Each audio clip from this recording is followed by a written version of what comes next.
They claim that our eyes will just either slightly different from what they are. When we talk, we see things that are not normal.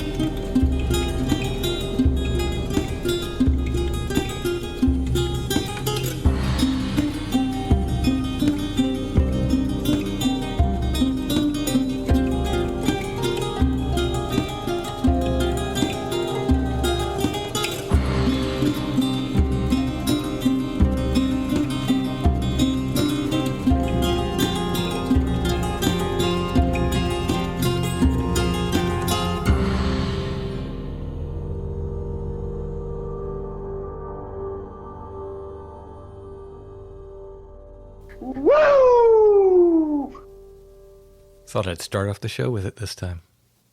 It is a better opener. Maybe just get rid of the theme music. We're going to have more woo tonight as Josh and I continue our conversation with Alex. If you didn't catch last week's episode, you probably want to check that out first because it lays the groundwork for this episode. Alex tells us about his return trip to the same area. He brought two friends. They end up seeing a creature. They end up seeing strange lights. They leave gifts. They see what appears to be little fairies dancing around their gifts. Very, very interesting. And it continues from there because he returns several more times. Before we get to Alex, I want to thank our patrons. Thank you so much, patrons. Thanks for everything you do. We could not do Strange Familiars without your help.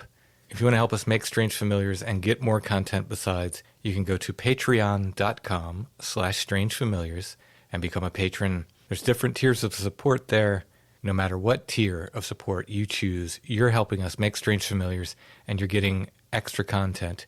We do 2 full extra episodes of Strange Familiars for our patrons every month. So check it out. Again, that's patreon.com/strangefamiliars. And speaking of patrons, one of our patrons, longtime supporter of the show, Maynard, is in rehab after an operation for his foot. He's unable to work. He needs a little financial help. He's got a GoFundMe. We're going to put the link in the show notes. If you can help Maynard out, go ahead and do that, please. You can find the link to his GoFundMe at strangefamiliars.com under this episode. And Maynard, I hope you feel better soon. All right, let's go ahead and get to the second part of our talk with Alex.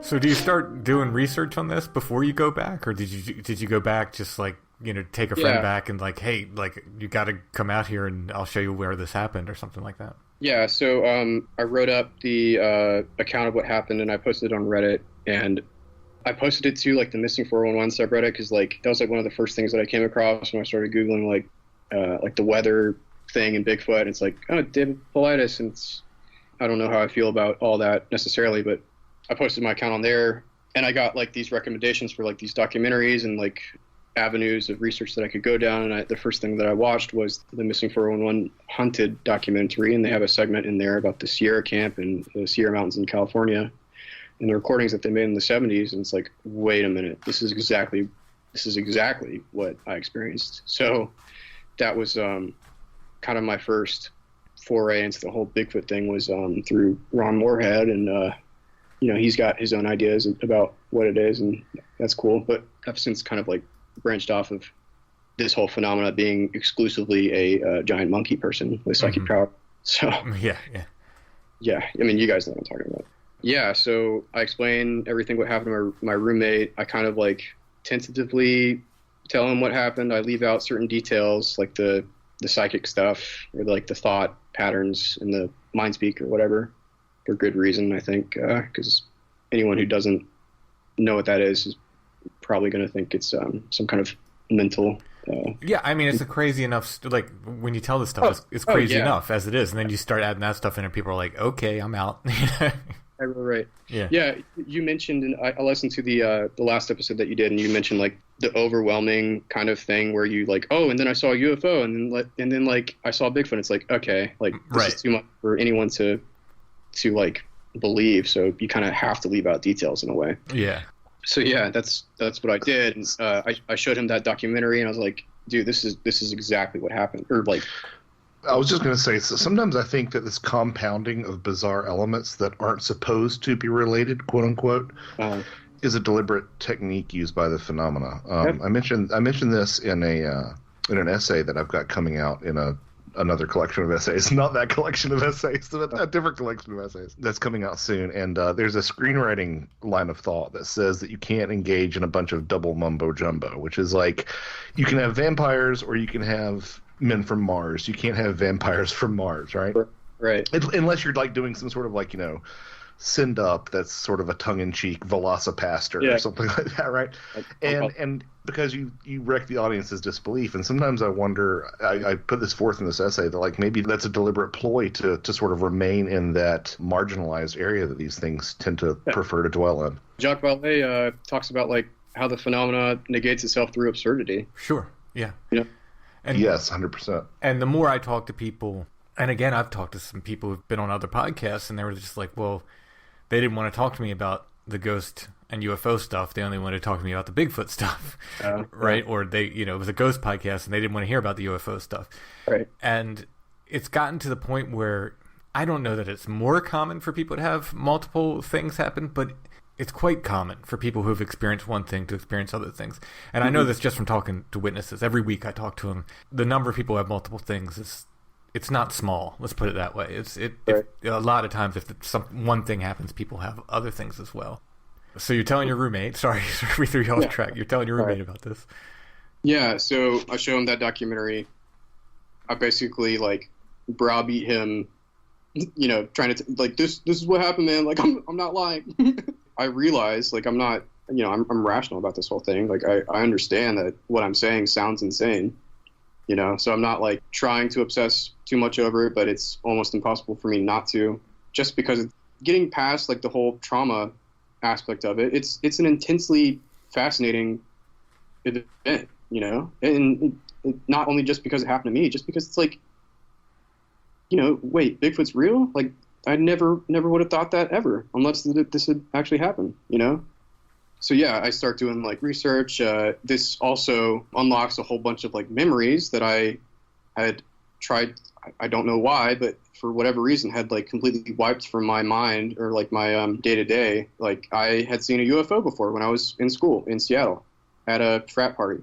So this was around like 2017. I was at a outdoor backyard fraternity party, which I don't normally go to. I'm not part of that whole thing. I just went because like my friends were there.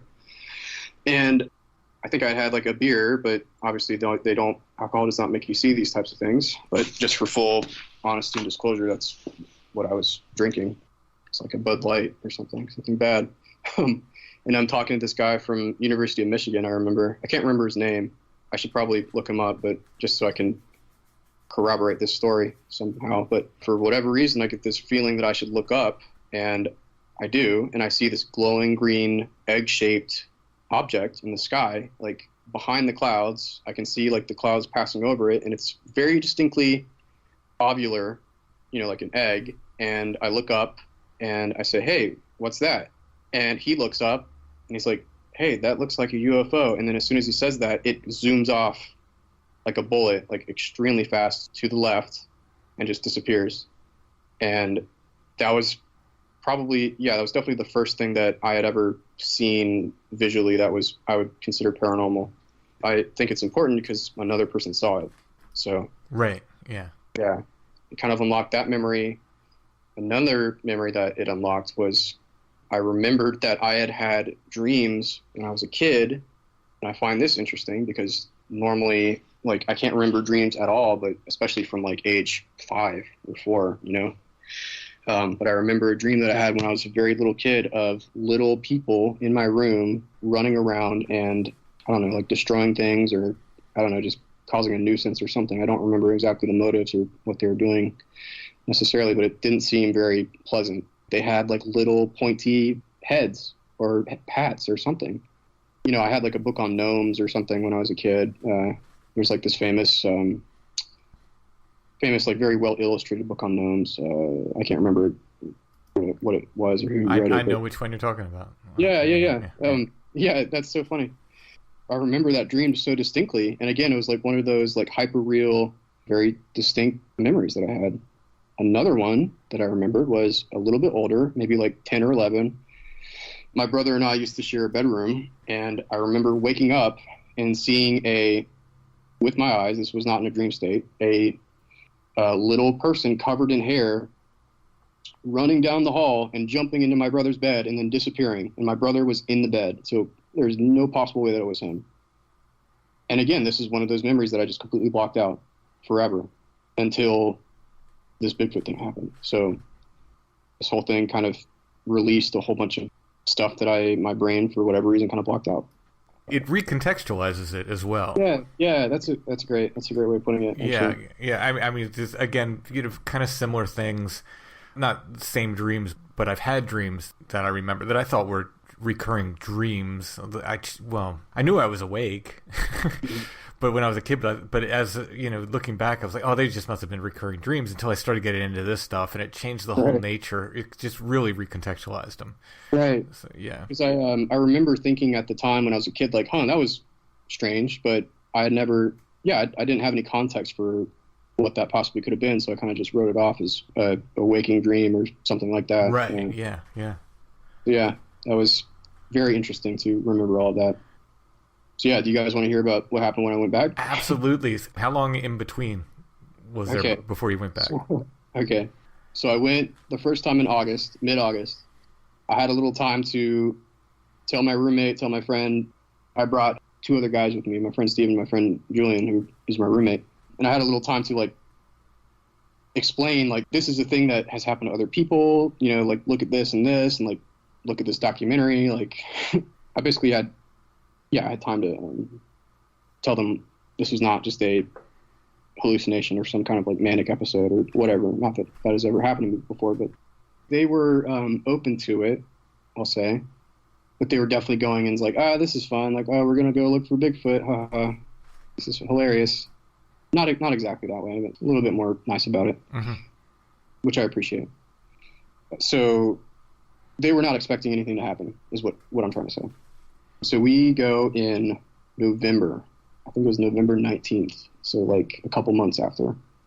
And when we get there, we basically just set up our camp. It's the exact same spot. I am very nervous because, again, like, I'm still highly traumatized by what happened.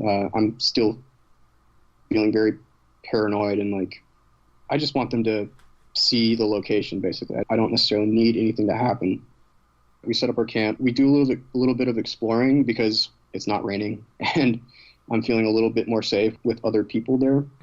We walk up the hill to where I heard like the first thing walk down from. So I'm like, all right, let's just go see what's up there. Maybe there's something. And up on this hill is like a big line of boulders, and it looks kind of like a spinal column almost. But there's just like a bunch of big rocks, and we decided to sit on them for a little bit and just like wait and just see what happens. And as we're walking up, my friend Julian says like, hey, I'm feeling like this weird thing in my spine, like this weird like electrical shock. That's never happened before. It's like, oh, wait a minute. That, like, did I tell you that? That's what happened to me. And I don't think I had at that point. So like, that was the first thing that weird that happened to him. So as we walk up, he starts feeling that strange sensation. We decide to sit on these rocks. Steven starts to become nauseous for some reason, which I find interesting. And he walks back down to the camp to go lie down because he's feeling ill, which is an odd detail, I think. No, that's a thing. Yeah, that's an important detail. I know that now. But, he walks down. We wait a little bit, and then Julian taps me on the shoulder, and then he says, "Alex, hey, look over there. What is that?" And about 50 feet away, behind a tree, is a little hairy, black-haired person or something. I don't know, like a little black-haired humanoid, and it's peeking out behind a tree, and it's like bobbing back and forth, like swaying. Wow. Side to side. And obviously that was a very affirming moment, but also very, I don't know how else. It was just one of the weirdest things I've ever seen in my life. Tons of questions here. Sure. Yeah. How tall, roughly? It was short. It was like 5 feet tall. It was little. It was not big. Could the body type? Can you was it skinny? Bulk, broad? It was not bulky. It didn't have a neck. Its shoulders met its head.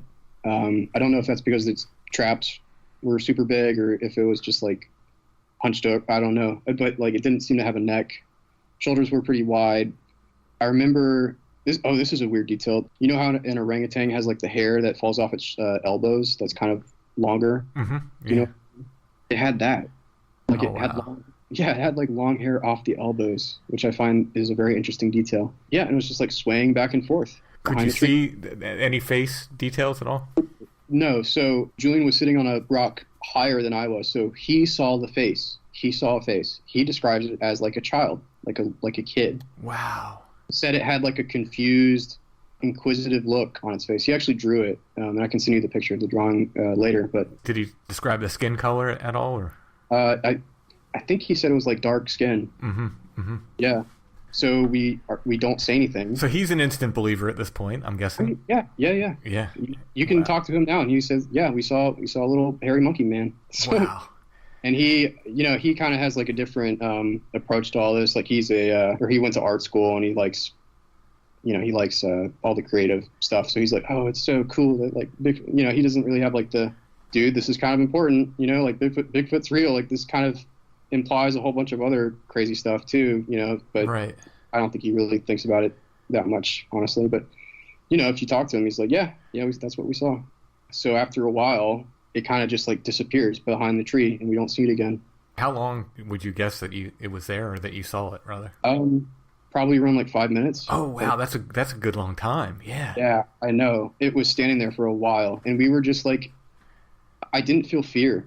I felt fine. I felt totally safe, which is interesting. I felt very calm, very relaxed. I'm just like, oh, this is so great. Like Julian doesn't think I'm crazy. Finally, like, not that he did necessarily, but I just felt very affirmed, very pleasant, and just like not necessarily happy because I'm just so freaked out, mm-hmm. But yeah, I was not feeling the paranoia or the fear at that moment. So yeah, we see that it disappears. We walk down the hill back to the tent, and we don't say anything. I think we just kind of know that what we just saw was pretty intense and pretty important. And I'm so exhausted emotionally and mentally at that point. So I just kind of crawl in the tent, and I'm like, oh, thank you for doing that. I really appreciate it. I'm just going to go to sleep and then go home. I don't need to obsess about this anymore because I proved it to my friend. So what has your life been like after all this? I mean, relationships, outlook, etc. I mean, any noticeable changes? Or it has definitely been a positive for me, a net positive. Really? Okay. Yes. Yeah, I don't feel haunted by demons or like possessed, or because like I've talked to other people in the paranormal realm. It's like, dude, like, why do you gotta be so paranoid about this? It's not that. I mean, from my experience, these things don't want to hurt you, or if they, maybe they even can't. I don't know. Maybe these things exist in a realm between the dream and the real world or something, Like, I don't necessarily, I don't know. I find this too interesting not to devote a significant portion of my energy to researching. Also because I find, like, there's not a whole, besides, like, your podcast, and I think, like, Hellier, that documentary, did a pretty good job of contextualizing, like, the phenomena in a way that mm-hmm. is not like History Channel or like boomer, extremely boring documentaries, which are all over Amazon. Right. I'm sure you guys know what I mean. Or another congressional hearing.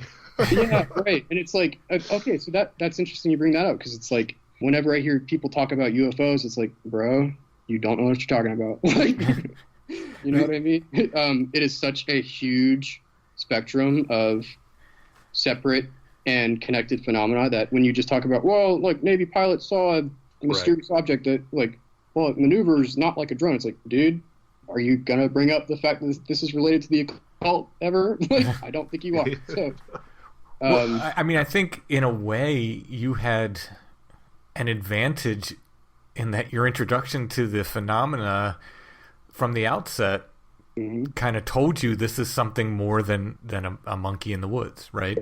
Yes, yeah. Absolutely. Well, and I would add to that, Tim, an advantage in the fact that, you know, short of being taken by one of these things somewhere, they don't get much more harrowing than what you experience. Honestly. I have not found another encounter that's like I'm 100% positive there have been, you know, because these things, I'm certain these things go back forever to hunter-gatherer time. So I'm positive that there are accounts or encounters that have happened that are much more intense than mine, but I have not found any that might be, you know what I'm saying? Yeah, it's whatever it is, I think it's a traveling companion with us. I really do. Mm-hmm. Yes, I agree. So you go back to your tent. So is it getting towards nightfall now? Yeah, so this is the next step of the this whole thing for me is what happens next. Okay. So I get in the tent. I kind of like lie down. I pass out because I'm so exhausted mentally and emotionally. I wake up to Julian and Stevens saying, Alex, get out here. There's something in the tree. And I get out, and there's this cluster of bluish-white orbs just sort of swaying in like a figure-8 motion up in the canopy. And it's nighttime at this point because I had passed out for a little bit, and we had gotten there later than the first time I'd been there. So it was around like 5 p.m. when we saw the little hairy guy. So it's dark, probably like 7 or 8. And yeah, there's just this cluster of like 6 to 7 baseball-sized orbs just hovering very, very close to us up in the trees. And they're making this weird kind of like, swaying figure-8 pattern motion. And we look at it, and everyone's like, you know, what is happening right now? Like, no one's super scared, but there's definitely a lot of excitement and energy happening. Everyone's like, oh my God. Yeah. And I'm kind of just silent because I'm like, wait a minute. Like, I didn't, like, you guys don't have to do anything else. You know, it's cool that you showed yourselves. Like, we can kind of just go home now. Like, this is great. Yeah, they're going to believe me now. So. Yeah, right. Yeah. Exactly. So, yeah, they're just hovering there for a long time. You know, they just stay there. And I look behind us, and there's another cluster. And then as it gets darker, more of them show up, and they start to like zoom in circles around us in the canopy. I don't know how to describe the emotional state I was in, but it's, you know, it's shock. It's not fear, but it's just a state of shock, basically. I'm sure that somewhere in the ufological literature that figure-8 pattern has been repeated, but it also puts one in the mindset of the falling leaf pattern that you hear associated with UFOs, which also, you know, apports and poltergeist cases have that same sort of pattern a lot of times. Yeah, so that's interesting you bring that up, and I'm so happy that you know about that, because that's one of the details that I find the most interesting is that motion. So the phenomena of Fatima, I'm positive you guys know what that is. They describe it like a falling leaf. There are a lot of accounts in Dimensions by Jacques Vallée, which is a awesome book of, basically the same thing of like, there's like some Japanese general in like the 13th century that described the same thing. He called them like swaying stars or something like that. Johann Goethe, the German poet, described basically the same thing in his like fairy encounter on his way back home from Italy, I believe. There's so many like details that correspond to what I saw personally, which is so crazy. It's so awesome. But yeah, so it's making this motion. They kind of dissipate after a while. It's funny. They're there for so long. We don't really get bored of looking at them, but it's like, it becomes kind of just like, all right, yeah, that's cool. Like they're there, they're just there hanging out with us, you know? And we start a fire, and we're just sitting around it, and we start to hear like wood knocks up, like really up high, like this loud banging sound. Again, yeah, it sounds like someone with a stick hammering on a tree up high in a tree, which is funny. And that's like super close by. And now this is a detail that I normally leave out of most every retelling of this encounter because it is almost too intense or too unbelievable for people to handle.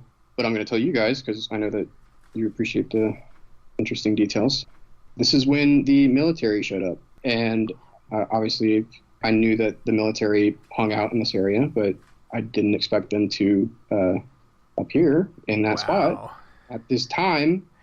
And and I'll give some context to it, because I know when I say that, it's like, that's just too crazy for people to believe. But again, you can ask both of these dudes and they will tell you the exact same thing of what happened that night. We get in the tent because we're going to go to sleep. We had left out like some little treats for them in front of our campsite, or in front of our fire pit, and it's completely extinguished. Not a single burning coal is left. It's an important detail, because what happens is, at the little gifting site, and I had read about gifting and like thought that might facilitate some kind of response or something. I didn't really think it might, but I just thought it was worth a try. But it turns out it did, because what happened at the gifting site was little orange. They looked like little fairies or something. Like, it looked like a little winged creature, but it did not behave like an insect. The fact that they were localized to that particular spot is too much of a coincidence for me to believe that it was some kind of bug, or like, I don't know what else it could be, that besides like a little fairy orb or something. But it looked like it had wings. It was glowing orange, like a little burning coal, but they were floating in the air, and they looked like they were dancing in a circle around it. I don't know how else to describe it. Just they look like they're dancing from being happy that we left them like little chocolate peanut butter cups or something. Now, you're seeing this before you get into your tent, or are you seeing this from your tent? We're seeing this from the tent. We're all facing out, looking at it. Okay. And again, like everyone's like completely dumbfounded. Like, what is happening right now? Wow. No one's scared necessarily, but it's definitely like very heightened state of mind everyone's in. That is when we start to hear a bunch of people coming down the trail, and it is 20 to 30 dudes with rifles and backpacks, and the lights disappear, and we are like incredibly scared that we are about to like be murdered by the army or something. And it's like they don't see, I mean, I don't think they see us. They ignore us if they did, but they walk down the trail, which is probably 50 feet away from us, so very, very close, and they just walk by us, and then they just keep going. And Stephen was convinced that we were about to get murdered or something, or like be told this is a private area, or I don't know, something bad was about to happen, but nothing did. But yeah, literally training army dudes. I think they were training because they had like the little simunition apparatus on the tip of their rifle. It's like a little block that you can fire blanks out of, and I only know that from watching videos about special forces or training or something. But they had those on the rifles, and no mags in the guns either.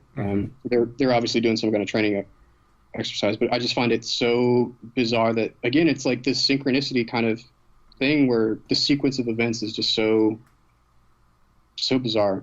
I don't know how. Yeah, I don't think they were there to look for Bigfoot or anything, but I just find it a very interesting detail. Yeah. But yeah, I have no idea what to make of that. Yeah. Dude, I don't know either. Like, okay, so just imagine we're looking at like a little fairy dance party circle around our little chocolate cup offering site on this big slate rock, like 10 feet in front of us. And then like 20 army dudes walk by us down the trail with guns. And then like the little the orange fairy lights kind of just fade out as soon as they approach. And, after that, they don't come back. So we're like, all right, let's just go to bed. And we do, and then we leave and we go home. And yeah, that's the story of the second time I went. Wow.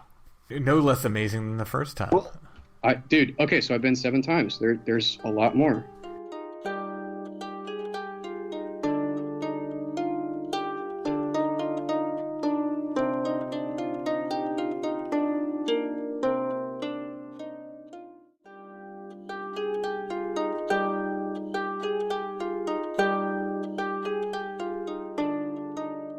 Is it practical just to give a catalog of the things that have happened? Sure. Yeah. Yeah, I know it would take a long time for me to like tell the detailed account, but the first 2 are probably the most important. Mm-hmm.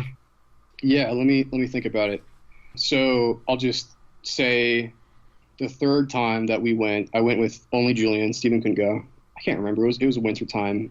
We didn't see anything. We didn't experience anything weird. We heard some like wood knocks, but I'll tell you, I didn't want to go there with the intention of like experiencing anything else because I was like, my nervous system probably couldn't handle it. But what we did was I took, I'll just say, some entheogens or, some substances with us because I thought like maybe that could help facilitate some kind of paranormal activity of some kind. I'll tell you, I went to school in Seattle. Like I've definitely had some experience with this stuff, and I always approached it through like a research lens. Like I never liked taking anything that altered my mood just to have fun. I find that like kind of a waste. I don't approach it that way. So whenever I would do anything like that, I would always approach it like, oh, wouldn't it be fun to like try and see if we could communicate telepathically, which thinking in hindsight, like that's interesting that I tried to do that with my friends in Seattle when I was in school, but everyone was kind of lame and like into the whole frat party crap. Yeah. And it's like, that's hilarious, Alex. Like, why are you such a nerd? It's like, dude, you're so boring. But yeah, so I decide like, it would be an interesting experiment to take like 3 grams out there and just see what happens. So we do that, and I have this vision of what I can only describe as like my body decaying in a like medieval knight's tomb or something. And it's like this green, very like ancient feeling of like some kind of, I hate the term past life, but something like that. I don't know what it was exactly. It was probably just the mushrooms, but something like that. Very medieval, which I find interesting because I have this communication with something, and I don't know what it was. It could have just been my subconscious, but being in that spot, I don't think it was. It was something that told me that, something very bad is going to happen to the earth very soon, and it's like I should prepare. And like coming home, I realized like, oh wait, this is like something that happens a lot with UFO experiencers, and it's often like a doomsday type of thing. And it's like, all right, I don't know if I should believe this or not, but I'm gonna write everything down and like just have this as reference, So what it says besides that is that there's something very, and again, like I'm only saying this because this is what happened. I'm not trying to sound self-aggrandizing or anything like that because I don't like doing that. But they said there's something about my DNA that they're very interested in, particularly in my ancestry. I don't know why, but it's interesting that I had that vision of that medieval tomb and myself in that tomb. I also had a vision of something in the sky that looked like a big circle within a circle, like a wheel with the spokes off of it. And that's what was trying to communicate with me. But obviously, like when you take that dosage, it's hard to tell what your visual cortex is stimulating because of the substance and what is actually there or not sometimes, But this was particularly interesting because I feel like whatever was up in the sky was actually there in a sense, Mm-hmm. And what it's showing me, it's like I'm seeing like all these symbols and hieroglyphics and very ancient looking things. And as I'm coming back down from the sensation of the substances, I get this feeling of like, wait a minute, maybe this is like what every religion was founded on initially, was people taking these substances out in the woods and being contacted by whatever these entities are and having some kind of knowledge passed down through, your brain being expanded by these things. And do you guys know what like the Eleusinian mysteries are? Yeah. Yeah. So it kind of made me think of that in a way. I mean, even in this, there's a lot of stuff to unpack. Yeah, there's just a lot. Yeah, I mean, apocalyptic visions on certain substances are super common. Certain substances have their own character, right? And it sounds like that is pretty consistent with what you experienced. I'm on the death kick lately, so the fact that you saw yourself decaying means something. And I think that we're conditioned to dismiss a lot of these experiences as just quote unquote hallucinations, but there does seem to be some sort of reality embedded in at least some of these experiences. And even if it was you mentioned earlier in regards to something else about it, being your subconscious or something communicating with you, I don't think that makes it any less valid of an experience, even if it's wholly internal. Definitely. But I was wondering, again, to the degree that you're comfortable sharing, what is your heritage? Do you know? Oh, yeah, I definitely looked into it. My family on my mother's side is English and French, I believe, and on my dad's side, it's more recently from Russia, from St. Petersburg area. They moved here in like the 1900s, I believe. Well, it's always sort of dodgy to talk about bloodlines and whatnot in regards to this stuff, but there is that interesting conversation. I forget which book it's in, but fella is talking to an old ex-Soviet agent who's basically scolding the U.S. because, or basically, Western Europe and whatnot, because we all killed our witches. So we sort of, so we sort of killed off our bloodlines that were more in touch with that. And he's made it a point to say, we never had that sort of reaction in Russia with our witches. We never, in his words, diluted the bloodline so that some of these talents could be passed on. I don't know if there's anything to that, but it's interesting. Yeah, definitely. I know they absolutely persecuted witches in like the 1400s in England, for sure. I guess I'll just run down real quick some of the other things that have happened in that spot. Yeah, please. I think it's about time to mention the owl thing. So after the third time, I start doing a lot more in-depth research into what this whole thing is, and obviously I'm realizing that it's a huge, expansive spider web of different ideas and different subjects. And around this time, I started to get the weird dreams again of the hairy dudes, and I would wake up. This is another point in time where I was having an extremely hard time sleeping because, again, the after effects were still very present. So I would go to sleep when it started to get light out because I could not fall asleep when it was dark, because the darkness was so terrifying, So I would go to sleep at 5 a.m, and I would wake up. And this would happen so consistently that it would freak me out. I would wake up at 11:16, not every morning, but very, very frequently. I would look at my clock. It's 11:16. I did not mention that is the number that I've been seeing since I was a very small child, 9/11, 116, those two in particular. For whatever reason, that's my synchronicity number. So I would wake up, and I would wake up to an owl hooting at that time after having a Bigfoot dream. Wow. Yes. And this would happen consistently. This would happen 3 nights in a row or something like that. And it's not every morning or every night this would happen, but, at least twice a week, 2 or 3 times a week it would happen. And the other times it wouldn't happen, it was because I was doing something or whatever. The fact that my internal clock was so accurate that I would wake up at the exact same minute is interesting to me enough by itself. But the fact that an owl was hooting every single time, and every single time I would have a Bigfoot dream, was too much for me not to okay, what is the deal with the owl? Because they started to live in a tree outside my window, outside my house around this time too. And it's so I Googled owl Bigfoot or owl UFO paranormal or something like that. And I came across Mike Clelland's work, who I really like. I emailed him a couple times and we haven't connected yet, but I'd like to at some point. But yeah, I started reading his book, and it's wait a minute, this is all the same stuff again. The owl thing. After people see a UFO, an owl shows up. Or after people have a weird mystical experience, an owl shows up. And it's still there.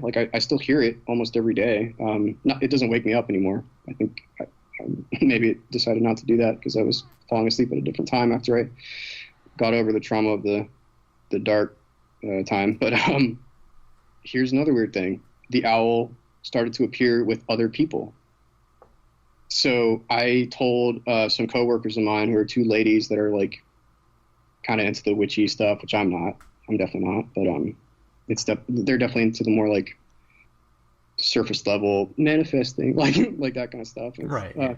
So I knew that they would be at least open to my experience. So I told them, and I think a couple weeks after I mentioned that, Katie, she told me her mom saw a dead owl on the side of a road or something. And she's oh, this reminds me of what you're telling me about the owl. And it's the next day when I'm driving to Whole Foods, I see a dead owl on the side of the road, and I took a picture of it. And again, it's just this weird synchronicity relation to all of these literal symbols, if that makes you know what I mean? Yeah. I had a bunch of owl stuff happen only after I read The Messengers. Yeah. Okay. That's so strange. because it definitely ramped up while I was reading that book, for sure. And I don't know if it's the kind of thing, it's like the whole thing with like the number 23, and they say, well, you're just aware of it, so you start seeing 23 everywhere. Recognition bias or cognitive bias or something. Yeah, like that. But either way it happened, it was in conjunction with other things that it was happening too. So that's why I find it interesting, is because it happened, I would hear it at the exact moment that I was seeing the number that I always saw, in conjunction with like these weird events, you know what I mean? Eventually, I took those two girls with me to the woods. While we were out there, an owl flew right over my face while I was lying down on my back. Oh, wow. It flew direct, like inches above my head. They saw it. I've since like been fine with bringing like cameras out there after like the 5th or 6th time, because when I was first bringing people out there, I was like very hopeful that something would happen, and I think like not recording things might facilitate maybe a little bit more of a chance, if that makes sense. They might be a little bit weirded out by recordings or something like that. I definitely have a theory with video, and I've borrowed this from Tobe Johnson, who said it to me. He said, it's, as regards to this phenomenon, it's almost like we're not allowed to video it, but but audio's okay. For some reason, it lets us take audio recordings all the time. They say that about like the phenomena at Skinwalker Ranch too. Like it kind of evades the area where the cameras are or something. Mm-hmm. Before I forget, what's interesting is, that thermal imaging footage that, what's his name? Michael Green recorded. In that video, the figures swaying back and forth behind a tree, which is exactly what we saw. It's just an interesting note. That's kind of what makes me believe it might be legitimate footage. Obviously, there's no way of knowing for sure. Right. This is something that I think about a lot. Even if there is legitimate footage of Bigfoot or a UFO, it's never going to convince anybody. There's no point in trying to get footage of this. I mean, especially now that we're in the age of incredibly realistic CGI and CGI that's available to, you don't have to work for a major movie studio to get good with it. Yeah, you're not going to convince anybody with video. I don't think. Yeah. I've recorded footage of the orbs, and it looks like just a little speck of light. It's 100%. 100%. There's a place I go, I don't know if you've heard me talk about it, called Site 7, where we see the lights constantly, and people are like, film them. Whenever we film them, still pictures or moving, or film, what looks to me like, a considerably sized red or green light, anomalous light in the woods, it looks like a white speck on the film. Do you know who Chris Bledsoe is? No. He is a... Yes. Yeah. Okay. So Joshua knows. So he's a pretty well-known experiencer in the UFO community, especially now, because he was the first investigation by ATIP, I believe, which was like the Tom DeLonge, Lou Elizondo thing. Or I'm probably getting that wrong, but he had this encounter basically with, just like balls of light in the woods and like invisible footsteps and a little creature with his family, multiple witnesses, and again, like the after effects. And he also mentions like seeing some kind of like lady in white, which I know you guys are interested in. Oh yeah. Which got the attention of like the Vatican or something. And he says like he has contacts with the CIA or stuff like that. Anyway, so I've talked to him on the phone. Yeah, because he's not too terribly far from you. No, he's in Fayetteville. Yeah, that's like a couple hours away.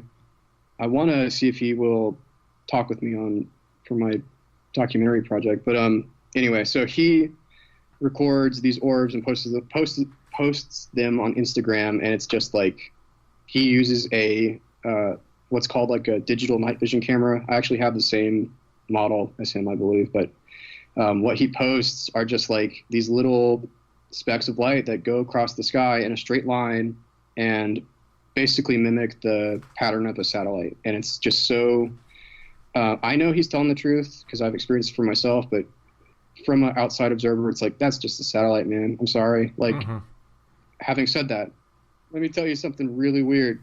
So the last time I was out there, I brought the Psionics night vision camera with me. And I was like, all right, I'm gonna do my best. I'm gonna like leave out some chocolate and see if I can get anything. If nothing happens, that's totally fine. I don't care. Like I know that footage is not gonna convince anyone. This is only for my personal film project. But anyway, so I got footage of it. But guess what?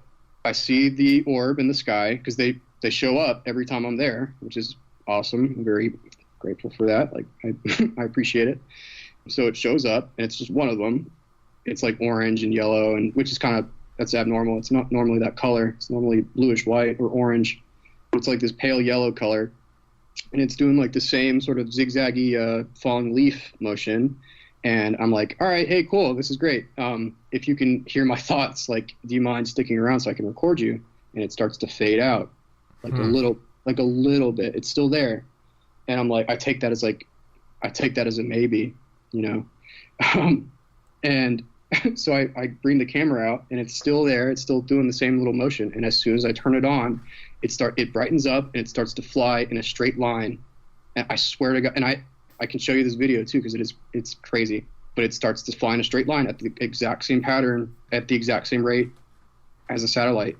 I see a bunch of satellites out there because there's no light pollution, but maybe what Chris Bledsoe is recording are legitimately whatever these things are. I don't know because I'm not there, but it's just so bizarre that they mimic or seem to mimic, I don't know, like known objects. So, yeah. I've talked to several people whom I trust very highly, who have experienced stuff at his property, and you know, I'm inclined to think it's all credible. Yeah, I am too. But again, it's like the phenomenon negates itself. Mm-hmm.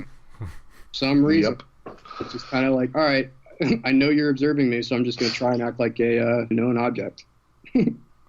So strange. Also forgot to mention, we also saw a blue orb at our feet. We had separate tents. The girls had their own tent, and I set up my tent across from them, and we had a blue orb the size of a basketball float down and sit directly in between us that night. Yes. They also saw a figure in the shadows that I did not see, but that's just them.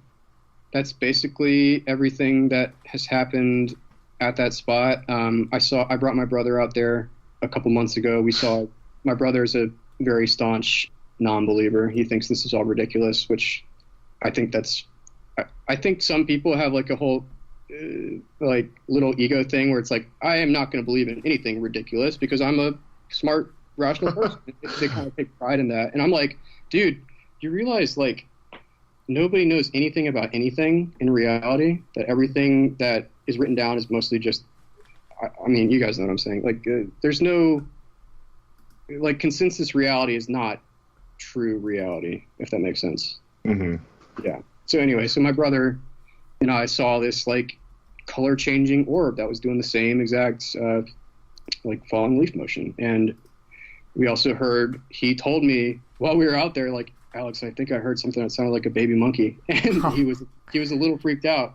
But as soon as we got home, he was like, that was probably a bird. It's like, dude, right. You did not think it was a bird while we were out there. But whenever I try to ask him about the UFO we saw, I was like, yeah, that was weird, Alex, but I don't know what it was. Mm-hmm. So anyway. I want to go there. Yeah, I would absolutely take you guys. I would actually love that. Let's do it, Tim. Let's do it, and we'll do a tour of. You can come on down, and I can show you the few things that there are down here too in Atlanta. Well, let's do it. I need to. I need to do it. It's going to be during the colder months though, because I am not liking this summer weather. Oh, not this year. I wanted to ask you guys a couple things. I've been doing a lot of research, obviously. I'm curious if you are familiar with, I have her book right now, Mary A. Joyce, who wrote a book about the Cherokee Little People, especially in the North Carolina area. It's been recommended to me several times, but I've not read it. Is this the Cherokee Little People Are Real book? Yes. That book is... It's a little ridiculous, I know. I would call it a hoot. Yeah. That's why I asked you about it. I think there's some good ethnographic research in there. But for those who don't know, it almost sort of circles around this. I would almost call it a conspiracy that Western Carolina University in Cullowhee is like deliberately got rid of Cherokee Little People dwellings and bodies. She also wrote a book about like the miracles of Jesus being actually real too, which makes me a little dubious in its own sense. But yeah. Well, I think the problem that I would have with that book is that it's a little bit too literal-minded about what these things are and the way that they operate. You know, the idea that no, there actually are, tunnels with if you know with Nunyanahi skeletons. It's like I don't think that's quite the way it works. I know, right? Yeah, whenever anyone starts to talk about like the Smithsonian and skeletons, I'm like, you were brainwashed by Facebook or like conspiracy theories. A couple of follow-up questions, Alex. Yeah. When you go out there, are you greeted with that creepy feeling now? Yes, I sometimes still do. The last time I was there, I went to the exact spot that everything seems to happen, and I felt sick to my stomach. So I had to like go closer to my car a little bit to film the orbs. I was also alone. This is the first time I was by myself since the first time in August of 2 years ago. That was my next question. Have you gone back alone? Okay. Now, I haven't spent the night alone yet because like I'm starting to think about this in a way of like I'm familiar with what shamanic initiation is. I still don't understand it at all, but I am familiar with that term. I kind of believe that's what happened the first time. I think that there are some interesting parallels between what happened to me and the history of like secret society initiation rituals, like the sensory deprivation, the fear, the deliberate frightening of the subject or whatever you want to call it, the initiate. I don't know if there's a direct correlation, but there seems to be a couple, in my opinion. I'm curious what you guys think about that. But to answer your question, no, I've not been out there and spent the night alone yet. So if like someone could somehow predict the future and they said like, you know, you're going to go out there on your next visit and you're going to spend the night, you're going to see, you know, one or more of these creatures is going to walk right into your campsite. You're going to have an up close and personal sighting of this thing. Would you do it? Yeah, I would probably vomit. I imagine. Yeah, I mean, I find this too interesting to pass up, honestly. It is addictive, isn't it? A little bit. Yeah. When that bug bites you, you live with the sting. Yeah. It's definitely a little concerning to people who are kind of outside of my personal circle that know about this thing that happened. You know, it's a little frustrating to try and talk about your work with people that don't really want to hear it or understand it, you know? I don't know. The overall answer is I don't know. The only advice I can give is every now and then just take a break from it, do something else. I was going to say that. Yeah, that's funny you say that. My whole routine with this is I do one day on, one day off, where I think of this. That's like probably literally, a good idea. So literally every single morning that I wake up, I have to think about it for at least a half a second because it's like, it's still so. There's something about trauma and like being ingrained in your immediate consciousness, or I don't know, something about that makes me think about it as soon as I wake up in the morning. And then, yeah, like every other day I'll be like, nope, I'm not going to think about that today. Mm-hmm. So far that's been keeping me sane. Yeah, I think it's for mental health reasons. I think it's very important because there is an addictive nature to this. I mean, I can get absolutely obsessed by it. Yeah. And there's no way of, as far as I'm aware, procuring anything concrete relating to this, you know. There's no real way of like meshing this with like the Neil deGrasse Tyson types. Mm-hmm. Did that make sense? You know what I mean? Yeah, it doesn't work with materialist stuff. It just doesn't. Yeah, that's the word. Thank you. Exactly.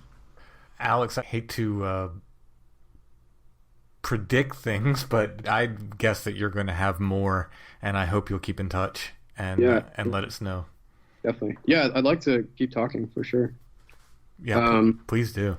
Cool. And I think I speak for Timothy when I say that had we known about your experience before Where the Footprints End came out and you had granted us permission, you would have been one of the case studies in the back. Oh, because absolutely. It combines so many things. Yeah. So many things. Sorry, go ahead.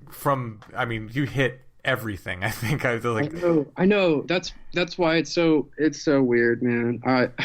That's why I feel in order for me to like tell my family about this, because like I have grandparents and relatives that are not going to be fine with this if I like just come out and say it. I have to make some kind of like, I don't want to say like entertainment product, but you know, like I'm working on a documentary about this, you know, that is going to take a very somewhat grounded, somewhat rational perspective on this, because that's where I came from initially before this encounter. You know, I was not a person who believed in fairies.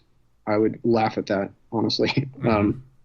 There's one more thing that I wanted to ask you. Are you guys familiar with, there's like this thing that I've kind of come across of like these novels or stories that have been written that the author says are true, but they're often like discounted as like a fiction or a fable.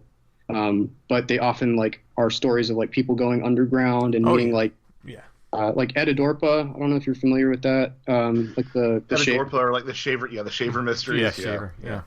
Or the Vril people. It's written by the Dark and Stormy Night guy. I forget his name off the top of my head.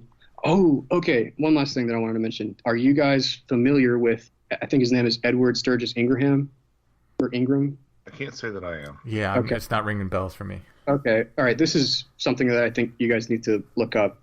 He was a mountaineer from Seattle, a Freemason, interesting detail, who wrote a account of meeting he called it a hairy old man in a cave while out on an expedition to Mount Rainier. And he said that he felt the exact same sensation that I felt, which was like the spine tingling, telepathic communication, balls of light. And yeah, this is the earliest recording of a like psychic Bigfoot thing that I can find. It's from, I almost swore again, from 1895. And it's like, this is not like a Facebook conspiracy meme. This is like, it's in a book published that I haven't found a physical copy of yet, but I found like scans of it, and they have a copy in the University of Washington library, and I'm trying to see if they'll let me look at it. But wow. Yeah, look up Edward Sturgis Ingraham, old man of the crater or something. Okay, Yeah. I think I have heard this story. Yeah. I think it was compiled in Rosemary Ellen Guiley's Planet Bigfoot. I think there's an essay that mentions it. But yeah, it does sort of touch on those subterranean themes, which is, you had mentioned the presence of gold mining in the Uwharries, and that's one of Tim's. It's another one of those Tim Rennerisms where I was like, nah, that's not a thing. Buried treasure theory, and for example, my in-laws just moved to a part of Florida that has like probably the third most skunk ape sightings, and my mother-in-law was like, yeah, it's kind of funny, we didn't really hear stories about Bigfoot growing up, but we always heard stories about pirates coming up the river and burying treasure. And I'm like, oh, okay, there you go. Yeah. Yeah, when you said there was gold mining in the area, it was just like cha-ching, check another box. It was the site of that forest was the site of like the first gold rush in America in like the 1700s, I believe. I also know that quartz deposits are directly related to gold veins or something like that. They are. Yeah. I really appreciate you guys talking with me. This is wonderful. Yeah, this absolutely, absolutely. And please stay in touch. Yeah, it's so nice to talk to people that understand. Honestly, yeah, it makes me feel good.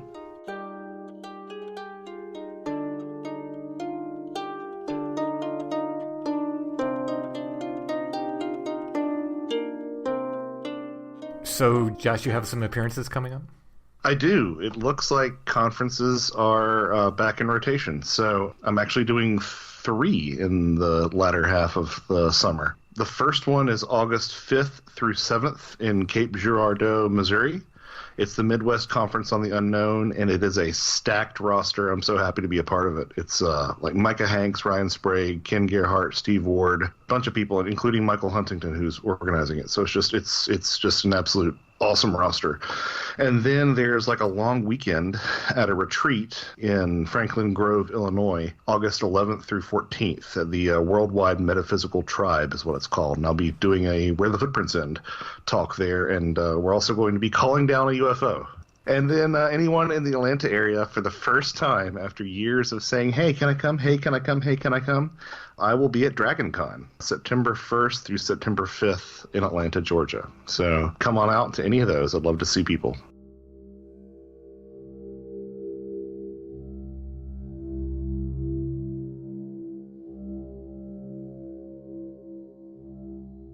There's a puppy I'd like to visit on our walk. There are 2 puppies you like to visit. Yes. One's a pug and one's a beagle. I think they might be my best friends. They are perfect puppies. Actually, I really don't know. I just They could be really terrors inside the house. We only see them when they're outside having fun. I get to do the fun stuff with them. I get to pet them and hang out with them a little bit. But I would take them home if I could. But I know if their owner came to me and said, these 2, I need help, I know where I'd send them. Do you know where I'd send them, Allison? I do. To our house. And then you would call Tina at 90 Days to the Perfect Puppy. Absolutely. 90 Days to the Perfect Puppy can help you with all your puppy training needs. They have a relationship-based approach that helps you and your puppy become perfect for each other. They have online sources like video lessons. They have a secret Facebook group, much better than those not secret Facebook groups. They have one-on-one options also, of course. You can find them at sithappens.us. There's a 90 Days to the Perfect Puppy link at the top of the page there. 90 Days to the Perfect Puppy can help you understand how your dog thinks and apply proactive training methods so you and your puppy can become perfect for each other. Once again, if you have a puppy and need help training, 90 Days to the Perfect Puppy can help you. You can find them at sithappens.us. Look for the 90 Days to the Perfect Puppy link at the top of the page.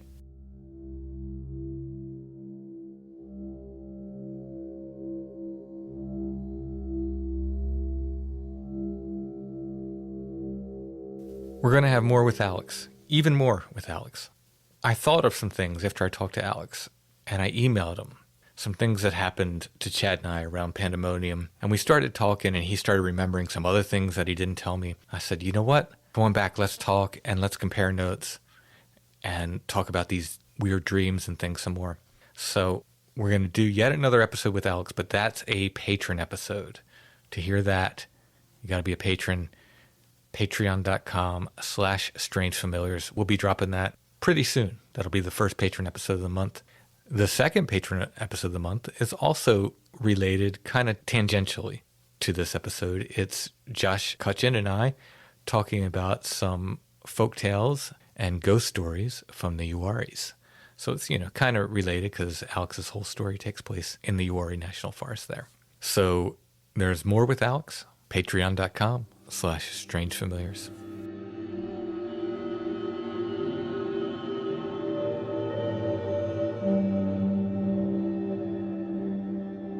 H.P. Lovecraft. People like him, right? I think they do. We've been to his grave. We have, a couple times. What else is there in Providence, Rhode Island? Anais Nin's grave. Yeah, I think that was originally why we went there. There's a couple other people in that cemetery as well. Yeah, I think it's one of the coolest cemeteries I've actually ever been. Is it Swan Point? I think so. Something? Providence, Rhode Island. It's one of the cool cemeteries in the world. The one time we went to Lovecraft's grave, somebody had graffitied the "That is not dead, which can eternal lie" or whatever thing for the quote. In goth girl magic marker. It was really cheesy. Yeah, please don't do that to his grave. I thought he would have put it on there if he wanted that on. Yeah. Another time there was crab claws left on his grave. At least that's biodegradable. Exactly. It's not permanent, at least. Well, I'm sure that the marker wasn't permanent either. I'm sure somebody scrubbed that off, but they shouldn't have had to. Yeah. He's not Jim Morrison. He's not. In fact, he barely sung for the Doors. Yeah, just that one album. So these old paperbacks, and we can call them old now. I'd like to add that this paperback is actually younger than both of us. Is it? Is it younger than both of us? I thought it was younger than me, but not you. Can you say it was from 76? This paperback is younger than both of us. This old paperback is younger than both of us. No, but I love these old mass market paperbacks. I collect the paranormal ones a lot, and some of the horror ones if they're interesting. Oh, but they always have good covers. Yeah. The 60s ones always have really cool psychedelic kind of covers to them, and this looks like it's straight out of a D&D module. It really does. So this is the mass market paperback, H.P. Lovecraft, The Case of Charles Dexter Ward. Have you read that one? I'm sure I did at some point. Are there a bunch of consonants jammed all up together in it? A young man cursed by the ultimate invocation of evil. Among the best fiction of H.P. Lovecraft, says August Derleth. So we are pulling this from our collection and offering it up as the curiosity of the week. It's in pretty good condition. Yeah. A lot of these old mass market paperbacks are pretty beat up. This one's in pretty nice condition. We'll put an image of this in the show notes. If you click on that, it'll take you to our Etsy shop where you can purchase this and other curiosities of the week. We might add some more uranium glass. And some Dutchy stuff, Pennsylvania Dutchy stuff. Oh, yeah. Go to Etsy to check out the H.P. Lovecraft book. Check out our other stuff at Etsy. Artwork, copies of my books, T-shirts, and more.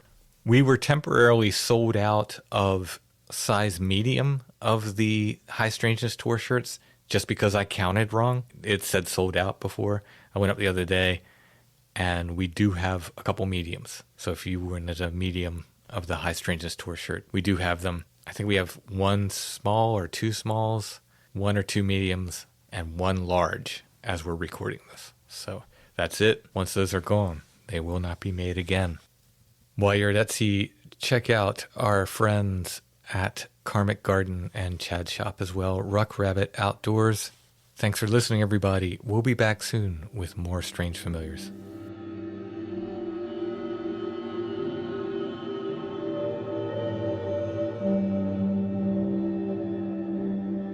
Strange Familiars is a production of Dark Holler Arts, music, books, art, podcasts, and more. Intro and background music is by Stone Breath. If you want to hear more or purchase music, you can go to stonebreath.bandcamp.com. Strange Familiars is on Facebook, facebook.com/strangefamiliars. We have the Strange Familiars Gathering group there. We're also on Instagram, @strangefamiliars. That's one word. And you can find us on the web at strangefamiliars.com. Woo!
I'm sure you are to blame, for I am married to the House Carpenter. They say he's a fine young man.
His cloven hoof and wept quite bitterly. And when she turned to face him there, taller he seemed to be, until the masts of the sailing ship were no taller than he.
Where you and I must go.